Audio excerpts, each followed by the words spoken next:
Is your 2024-2025 Hyundai Sonata key fob not working from as far away as it used to? Or maybe not at all? The most likely cause is a dead battery. Replacing it yourself is a simple and cost-effective fix, typically using a CR2032 battery. This video will guide you through the process, saving you time and money compared to a dealership visit. The Hyundai Sonata key fob uses a CR2032 lithium coin cell battery to power its radio frequency transmitter.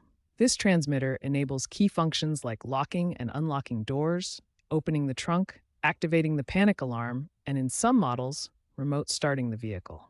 A low battery typically shows as reduced range or unresponsiveness. To replace the battery in your Hyundai Sonata key fob, you'll need a few simple tools. First, a small flathead screwdriver to help pry open the fob. Alternatively, a plastic pry tool or spudger is ideal to prevent scratches on the fob casing. You'll also need a new CR2032 battery. Make sure to choose a high-quality one for longer life. Optionally, some isopropyl alcohol and a cloth can be used to clean the battery contacts if needed. Locate the seam on your key fob. It's usually along the side or bottom edge. Carefully insert your pry tool into the seam and gently twist to separate the two halves. Avoid using excessive force as the plastic can be delicate and crack. Take your time to avoid damage. With the key fob open from the previous step, carefully locate the CR2032 battery inside. The battery is typically visible in the lower half of the fob. Gently remove the old battery using your fingers or a non-conductive tool. Avoid touching the battery terminals with metal objects to prevent short circuits.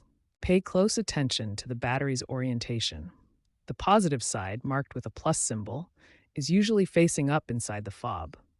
Make a mental note of this for installing the new battery. Set the old battery aside safely for proper disposal. The fob is now ready for cleaning and installing the new battery.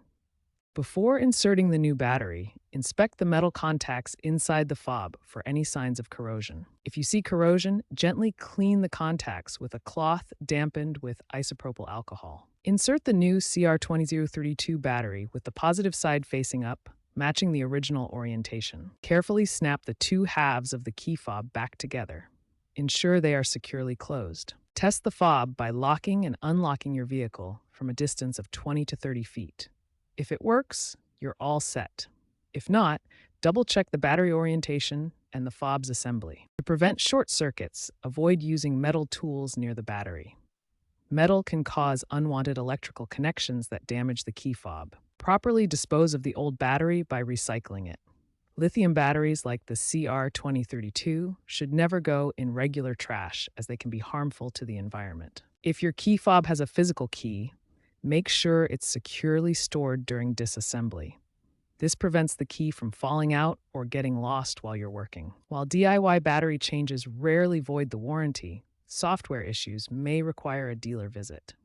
Hyundai covers most hardware problems, but programming errors need professional attention. If problems persist after battery replacement, consult a Hyundai service center. Issues like signal interference or hardware damage may need professional diagnosis and repair.